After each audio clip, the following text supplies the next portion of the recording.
Guys, this is Stephen Vitt coming at you tonight to report on what happened in the Cure Bowl, the 2024 Cure Bowl between the Ohio Bobcats and the Jacksonville State Gamecocks, and not an ordinary game by any means. And it was a battle of conference champions going at it, one against another. And the good news is that the Ohio Bobcats did get the job done. They won their 11th game, which is a history making 11th win. First time in football history that the Ohio Bobcats got their 11th victory of the year. So there's that they can hang their hat on. But there are some things in this game that I'd rather wish not happened, which I will get into in a few minutes. But yeah, if you guys would kindly leave a like after watching this stream. Let's just get right to it.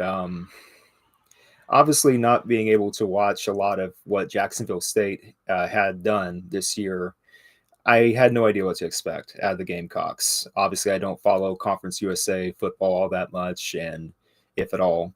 And Jacksonville State, definitely a mystery of sorts. So I did not know what to expect coming into this game. They are the Conference USA champions going up against the MAC Champions Ohio Bobcats. And it was a good matchup on paper. And as you saw, it ended up being a very interesting game being played. First half was amazing for the Bobcats. Second half, definitely a momentum shifting kind of thing going on there, which shifted way over to Jacksonville State. And that got me very concerned for more than one reason. So let's just get to the highlights of the game, just talking about it as best I can when I describe this. So down Orlando, Camping World Stadium, the site of the Cure Bowl. First drive, the play calling for the Bobcats wasn't all that smooth. It was just trying to get a feel for what the game was going to be like. And obviously, we called a lot of passing plays in the first few drives, really. And Jacksonville State had issues with snapping the ball. Their center was having a lot of issues, and long snapper. They were having a lot of issues snapping the football properly. That was something of note from Jacksonville State. And then first quarter, not a lot of production early on in the first quarter until Roman Perotti had an interception, at least I thought, and then it got reversed because the referees had to review it, and they reversed the call.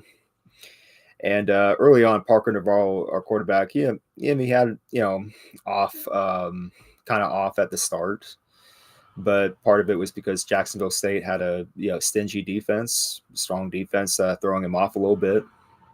But and then we get the 5 minutes, 9 seconds to go in the first quarter. The Bobcats started to finally get things going. They started to develop the running game. They got away from the running game at first, but then they went right back to it later on in the first quarter. So they established the run, both with Anthony Tice III running it and obviously keeping it to the quarterback, Parker Navarro. 17-yard run for a touchdown from Parker Navarro to make it 7-0 Bobcats. So that was good. Good start, of course. And a little bit later, 1 minute, 22 seconds to go in the first quarter, Parker Navarro again finds the end zone on an 8-yard touchdown run. That made it 14-0 Bobcats. So early on, no complaints. Everything going just well for the Bobcats. Can't complain about any of that. And but then right after that, this is where I got like the first instance, the first feeling of, okay, this is not going to be an ordinary kind of game. Like right after that, when Jacksonville State got the ball back, it only took them 10 seconds. A minute to 12 seconds to go in the first quarter, the Gamecocks struck with a big 75-yard touchdown reception by their wide receiver, Cam Vaughn. He just broke away. He caught the football in a short pass, and he just broke away for a 75-yard touchdown run after getting the ball. And it was just, wow. Just a key play from a soon-to-be star wide receiver, I think, considering what I saw out of Cam Vaughn. And Yeah, so it's 14-7 at that point. Now we get to the second quarter, and this is where more good stuff happens for the Bobcats. Anthony Tice III, I have to mention this because I wrote this down in my notes. Now, it wasn't a scoring play, but it was a very impressive athletic kind of play by Anthony Tice. I mean, he made a big jump, a big hurdling jump over Gamecocks defender. It was like on a 17-yard run, general run, and Tice just like big jump. It showed you his athleticism, and it was just great to see.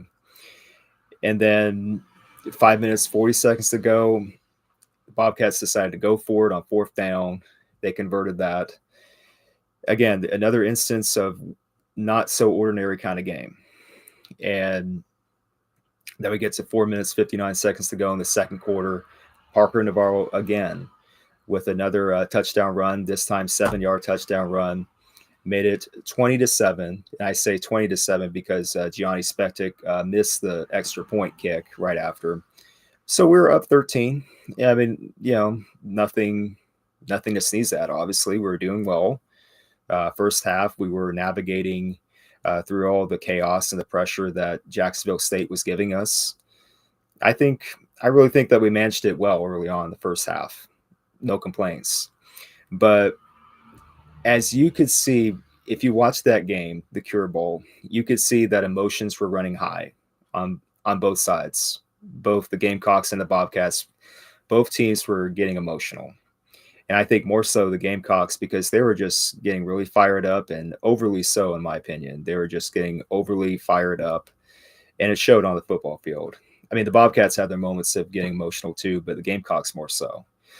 And that showed when it was 2 minutes, 47 seconds to go. And this is where I think a lot of people are going to talk about when they refer back to this game, is that a scuffle, not necessarily a fight, but a scuffle, dust up, whatever you want to call it, altercation happened after a play. It was like a typical running play, but then Bobcats linebacker Shea Taylor, he slammed one of the Gamecocks offensive players down to the ground very hard. It was after the whistle, and right after that, it basically triggered Gamecocks players, especially their quarterback Tyler Huff. They got into it. It was like a big brouhaha basically right after that. Referees had to step in, throw flags, which they would do a lot throughout this game. And yeah, Shea Taylor, he ended up getting ejected from the game. And so, yeah, that stunk. I would just say that stunk. I mean, I understand why, but that stunk. So it was like when you get your emotions running high like that, you got to find a way to just cool down. No matter who you're playing for, you got to find a way to cool down. And that just, when stuff like that happens, you just have to shake your head, really. But yeah, anyway, that happened. So let's just skip on over to minute 57 seconds to go in the second quarter. This is right before halftime. Gamecocks are trying to get something on the board again. Is 20-7 at that point. Their field goal kicker, I forget his name. Let me do that real fast. Hopefully I can get this going. Give me 1 minute. Field goal miss. Let's see. Garrison Ripa. Okay, that's his name. Pardon me for that. Garrison Ripa, the kicker for Jacksonville State, he missed a 35-yard field goal attempt, which would have been beneficial for the Gamecocks, as you saw here in the final score. That was big for the Bobcats to get that, to not get that field goal to go in. That was really big. So yeah, also a little bit later on, yeah, it was definitely right before halftime. This shows you once again, just like the MAC championship game a couple of weeks back, it shows you how when you ad lib, when you improvise on plays, things work out well. And this was the case here. Bobcats were driving again right before halftime, and Parker Navarro, things were breaking down in front of him, and he was trying to get to a run. And then Gamecocks defenders like closed in on him. And then he had to make a choice. He had to make a split decision. He ended up making a flip pass, like not necessarily a shuffle pass, but just like a flip pass, tossing it up in the air. And Anthony Tice came down with it, and he just backpedaled into the end zone for another touchdown. That was a touchdown pass from Parker Navarro to Anthony Tice, the third. That made it 27-7 going into halftime. So we were up 20. After the first half, the Bobcats were doing great, up 20 points, basically 3 touchdowns. Gamecocks looked rattled. Emotionally, they looked rattled early on. So I was like, okay, this may be one of those games where the Bobcats can just take care of business. If they just manage their play calling well in the second half, everything will be fine. Well, the Bobcats overall did do a good enough job managing their play calling, but there were moments where it got very dicey, it got very shaky. And I'm just going to say it right now before I go into any more stats. I'm going to make a comment here about the refereeing in this game. As I note here in the description, these referees in this Cure Bowl game, they sucked. I'm going to say it, they sucked. I've never been, maybe a couple other occasions watching football in my life have I felt this way, but very rarely have I ever felt this way about referees in a football game. These referees, they sucked. They really did a very poor job of managing the environments of this game. It's like the referees could not wait to throw thousands and thousands of yellow flags, call penalties here and there. It seemed like every 5 seconds they were calling penalties. They were dictating the pace of the game. It wasn't the Gamecocks. It wasn't the Bobcats. It was the referees. And when you have the referees doing that, you almost always have a recipe for disaster. And when I noticed that the referees were just stepping in almost every other play, calling penalties, I was getting pissed. Okay, I was getting upset. I was getting annoyed. And I was just I was like, are you kidding me? Another flag. And what really, upsets me a lot is that every time I see a holding penalty, it's like holding offense, 10-yard penalty, repeat whatever down. I heard that so many times in this game for both teams. And I'm like, this sucks. This refereeing really sucks. The timing of it sucks. And it was just like, I don't want to see these referees again in another game. I hope I don't, because they did not manage this well. The referees, I'm sorry, guys, but you sucked. Let's just say it. Anyway, they had to reverse multiple calls. They had to, drive back field position. It felt like they were doing it on purpose, if you want me to be honest with you. They did that a lot to the Bobcats in this game. They were like driving them back half the distance to the goal.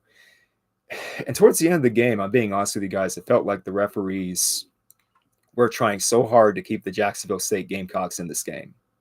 Like the Gamecocks needed that. The referees I'm really not happy with right now. Thankfully, it did not bite us in the end, but still, I have to say it. Anyway, let's just go down. Let's get to the third quarter, the second half. This is where momentum shifted from the Bobcats to the Gamecocks for a good chunk of the second half, at least. Starting with 10 minutes, 19 seconds to go in the third quarter, Bobcats had to punt because they were deep in their own territory, and their punter just basically shanked it, basically whiffed on the punt. I mean, he made contact, but it wasn't a good punt. And so Gamecocks had good field position there.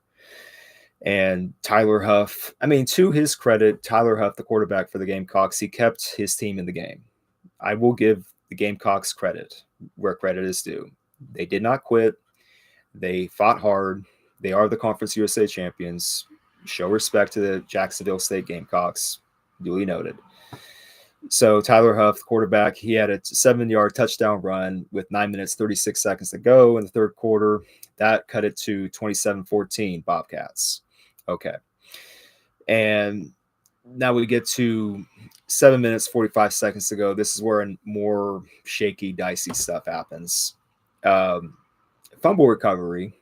This is a good thing. Fumble recovery from Bradley Weaver, defensive end for the Bobcats. He was all over the place in this game. He was feeling it. He was amped up. He was trying to make plays all over the place. And he made one here. Fumble recovery with 7 minutes 45 seconds to go in the third quarter. And then right after that, unfortunately, this is where it turned back to the Gamecocks. Anthony Tice the third. He fumbled the football on a typical running play. That was 7 minutes 31 seconds to go. Jacksonville State recovered that. And so back and forth, wishy-washy stuff with momentum. It just got nerve-wracking after a while. And it certainly didn't help with these ridiculous referees. I'm just going to say it. Just making ill-timed calls when, honestly, they should have just let the players play. But, yeah. Then we get to another turnover here. Blake Leak, another star player for the Bobcats defense. He had a key interception with 5 minutes, 51 seconds to go in the third quarter. That was good. So the defense was with it. The defense was always there for the Bobcats, in my opinion. I mean, yeah, they got worn out at times. Again, no help for the referees. But Bobcats defense, they were doing what they could. And so, yeah, so I could tell the Bobcats defense were with it. No doubt about it. They were with it. Although there were some plays where things broke down, especially in the secondary. And credit to the Gamecocks with their wide receivers. They have a lot of speed, especially Cam Bond. I was like, nobody can put a hat on Cam Bond. And it's like he was just running all over the place. It reminded me a lot of what the issues we had early on this season, like against Syracuse, for example, where their wide receivers got open. Cam Bond reminded me a little bit of that. But he didn't get free all game, thankfully. 13 minutes, 19 seconds to go in the fourth quarter. Let's get to that. Gianni Spektic kicked a 38-yard field goal to make it 30-14 Bobcats. That was the score of the game that we needed to clinch it, as you will see in the final score. 30-14. We needed every point in this game that we got, because I was finding myself not trusting this referee crew towards the end of the game. It's like it just felt like the referees in this game were so hell-bent on helping Jacksonville State get back in this game. Not that Jacksonville State didn't help themselves, because they did. They made their plays, but they got helped. Let's be honest. Jacksonville State got helped a little bit by the referees, and it just kind of pissed me off after a while. I'm just going to be honest. And, yeah, but back to Jacksonville State, just talking about them. 9 minutes, 52 seconds to go in the fourth quarter. Trey Stewart, he was one of those players that I noted back in episode 34 of the regular Bobcat Corner. Trey Stewart, running back. He had a 3-yard touchdown run. When he had his moments to run, he did. He made some Bobcats defenders miss on some running plays. A 3-yard touchdown run here. Trey Stewart, to his credit, he kept fighting. As a running back, any running back would do it. So, yeah, that cut the lead to 30-20. Gamecocks, they were down by 16. They tried to go for a 2-point conversion. That failed. That just made it 30-20, 10-point game. Okay, so that means at that point, that would mean that the Gamecocks needed a touchdown and a field goal. A touchdown and a field goal to tie the game up, at least. That was their situation. So, yeah, and, Adonis Williams Jr., shout out to him on that 2-point conversion play that failed. He stopped the running back. Gerard Bowie, I think that's his name is, the other running back the Gamecocks used. Good stop by Adonis Williams Jr. And anyway, 8 minutes, 1 second to go in the fourth quarter. Parker Navarro, again, he had a great 34-yard run. I mean, he was like zigging and zagging, up and down like that, running the field. He was making Gamecock defenders miss, all game long with this running. The spin moves, I have to mention that. Spin moves on these plays, when you rewatch this game, you'll notice that Parker Navarro has been implementing spin moves, while he's running or while he's even passing, he's making defenders miss. And it's just sometimes it can be very, very wonderful to watch. So great 34-yard run there with 8 minutes to go in the game. But there again, back and forth. 6 minutes, 38 seconds to go. Parker Navarro, he was like trying to make something happen. He was like shifty, trying to, get out of trouble. And then he like throws the ball. It gets tipped by Kewan McCray, defensive lineman for Jacksonville State. And it was McCray himself that came down with the interception to give the ball back to the Gamecocks again. So that was 6 minutes, 38 seconds to go. It was just that kind of thing. It was just that kind of thing going on this game where emotions were running high and you're seeing key play after key play, momentum shifting back and forth. And it got nerve-wracking. I'm just being honest with you guys. It got more nerve-wracking than it needed to be. So not long after that, there was like another supposed fumble recovery by the Bobcats defense. That got reversed by the referees again. They reviewed it. They called the Gamecocks running back Trey Stewart. He was down by contact, so they reversed that. Again, the referees, I'm just not happy with them right now. The referees did make some good calls, but others were very ill-timed, and they just disrupted the flow of the game. It just upset me, just being honest there. But yeah, anyway, Trey Stewart again, 1-yard touchdown run with 3 minutes, 35 seconds to go. That cut the lead, the Bobcats lead to 30-27. So, okay, 3 points. 3-point game. Anything could go at that point, 3.5 minutes. And at this point in the game, the Bobcats had the ball deep in their own territory again. I think they started around the 14-yard line, their 14-yard line. A couple minutes to go in the game. They had to get first downs in order to stop this, to stop everything here. And yeah, it was the running back for the Bobcats that I've been talking about all year long, who I've been very high on. Ricky Hunt Jr., he finally showed up for that one play. And what a way for him to show up. He busted out a 30-plus yard run to get a key first down. And it wasn't just like running in space. It wasn't that at all. It was like he got into a pile and he kept moving. He kept moving his feet. He kept moving the pile, kept pushing it and pushing it. It was just like down the field running, and some offensive linemen were helping him run along the way. It was just amazing. The effort, the toughness showed by Ricky Hunt Jr., that was amazing. And that sealed it.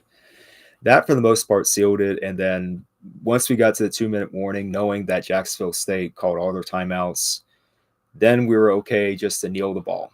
Quarterback kneel, 2 minutes to go, that's it.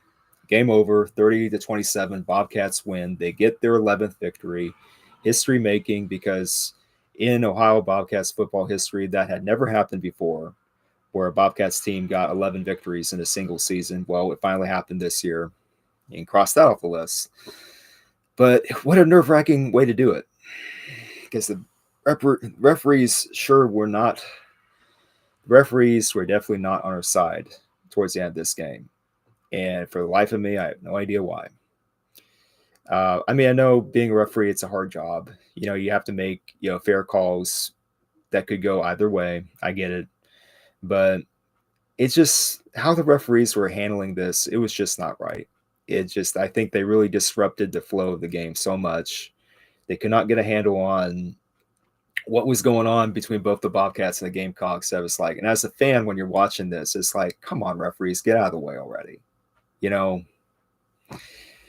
Anyway, from what I did see from the Bobcats in this game, I was pleased. I was happy. Yeah, some things got dicey and shaky. When the Bobcats were feeling it, though, they were doing well. They executed their plays. They made the plays that they needed to make. That's the key thing. That's the main thing. Happy. So, yeah. Anyway, I just have to get this out there, because this is like the last Bobcat Corner live stream of this year, of this season, the 2024 season, and what a way for this to go out. Um, I'm just really this entire year, I'm speechless in a good way. I'm speechless about what happened this year for the Ohio Bobcats. I had no idea this was going to be the case for the Bobcats. They win the MAC championship and then they win their bowl game. I had no idea whatsoever, and I'm just pleasantly surprised. But anyway, that's going to top it off for the Bobcats this year. And before I go, let me read off the individual stats for this game. Parker Navarro, 19 of 28 completions for 227 yards, 1 touchdown, 1 interception, 3 sacks. And also running, Parker Navarro had 15 rushes for 119 yards and 3 touchdowns. Anthony Tice III, 26 rushes for 123 yards. And also in the receiving game, Anthony Tice had 3 receptions for 34 yards and 1 touchdown. And also, shout out to Coleman Owen. I got to keep saying this about Coleman Owen. He did a great job. He showed up once again in this game. Coleman Owen made key catches when he had to. He had 11 receptions for 111 yards. His longest reception was 28 yards. Coleman Owen, he showed up. I mean, all year I've been impressed by that guy, and we're definitely going to see more of him going forward in the future. Be sure about that. And also, what else? Yeah, Iman Dennis, shout out to him too. Wide receiver, doing special teams duty. 3 kick returns for 81 yards overall. That's good in the special teams department. So, I mean, we did some good things. We did more than enough good things to win this game. And if it wasn't for the referees getting in the way all the time, Bobcats probably would have won by more than 3 points, probably by 17 points or something like that. But yeah, 30-27, we'll take it. It was a good win overall, good enough win overall, and we finished the season 11-3. And that's it. That's it for the 2024 season, and looking forward to next season. The off season is going to start right now for the Bobcats, and hopefully we make the right moves so that we can keep competing on a high level. Got to keep it going. Got to maintain continuity with the players and the coaches. And for the record, Brian Smith, who had been the offensive coordinator going into the season, Brian Smith, he is now the new head coach of the Ohio Bobcats going forward permanently. Brian Smith was named officially the new head coach of the Bobcats earlier in the week on Monday. Shout out to him, Brian Smith. He's going to lead the way now as the head coach for the Bobcats. Congratulations to him. Congratulations to Coach Smitty, Brian Smith, on his first victory as the head coach. And we're just going to move ahead, going to move forward. So if you guys watch this Cure Bowl game, let me know in the comment section below. This is going to conclude it. This is going to conclude Bobcat Corner Live for this year. And I'm going to take a much needed long break from these kinds of live streams, Bobcat Corner Live. But when it gets fired up again next year, you're going to know. And I'm just looking forward to next season.